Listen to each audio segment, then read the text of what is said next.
I thought with my pay at that time, which is close to 20,000, I would be able to be financially independent when I retire. I was working in an MNC for 17 years, 5 years in AMD and 12 years in Intel. I thought with my pay at that time, which is close to 20,000, I would say it's a pretty decent pay way back in 2008. So I thought that I would be able to be financially independent when I retire.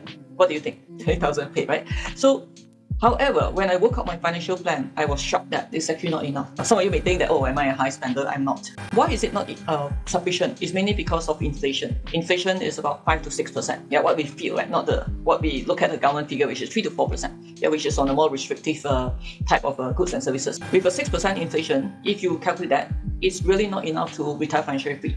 And your increment is not going to help much, right? Most people increment is between 4 to 6% per year, which barely cover inflation. If you put in the bank, right, you get 3 to 4%.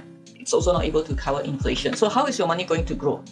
Let's look at a pay of around 10,000 for people who have started working for a few years. With 10,000, which is already high end for a lot of people, right?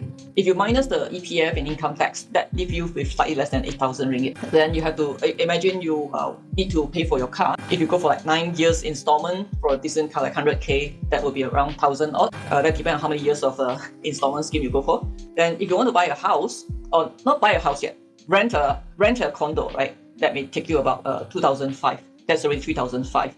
Then you need to pay for insurance, right? I highly encourage everyone to get a medical insurance, right, before it's too late. Medical and personal accident insurance for your own protection and your family as well. So that's easily 500 ringgit. Then on top of that, you need food, right? A decent amount will be around 60 ringgit per day. That's already on the lower end if you eat out, okay? Depending on where you work as well, yeah? So 60 ringgit to cover 3 meals, okay? Very tight, times 30 days. That's 1,008. Plus sometimes you'll eat something that's more expensive, right? So that's easily 2,000. Okay, there goes your 6,000. Then you have 2,000 left right now, where you give your parents money.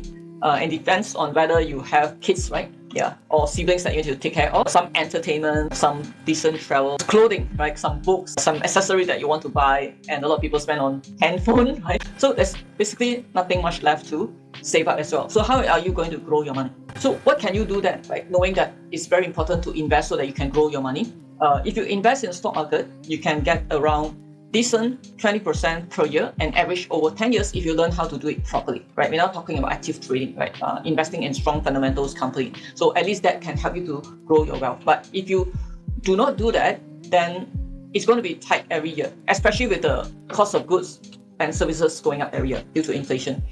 But a lot of people will say, like, I'm so tight. How can I take out money to invest? And that's where the financial planning comes in, right? You need to pay yourself first. What do you mean by pay yourself first?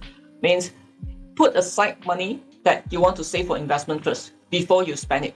Okay, even if it's 500, at least you save up 500 per month, right? If you ideally you can go for 1,000, although it's tight initially, right? But eventually you will really thank yourself for doing that.